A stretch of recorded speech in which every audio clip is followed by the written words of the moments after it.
எனது வாழ்க்கையிலும் உங்களது வாழ்க்கையிலும் இறைவன் ஒரு கஷ்டமான காலத்தை கடக்கக்கூடிய சூழலை ஏற்படுத்தினால், ஒரு விஷயத்தை கொடுப்பதற்கு இறைவன் தாமதப்படுத்தினால் ஒன்றை புரிந்து கொள்ளுங்கள், அது இறைவனுடைய அருள். அது அந்த கஷ்டமான காலத்திற்கு பிறகோ அந்த தாமதத்திற்கு பிறகோ என்ன கிடைக்கும் என்பதை இறைவன் ஒருவனே அறிந்தவன். நம்மை பொறுத்தவரை காத்திருப்பு மட்டும்தான் நம்மால் முடியும்.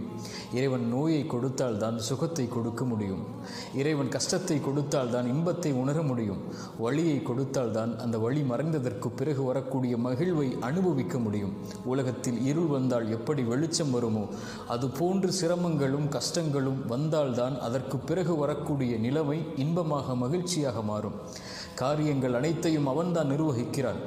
எல்லா பொருளின் மீதும் அவன்தான் ஆற்றல் உள்ளவனாக இருக்கிறான்.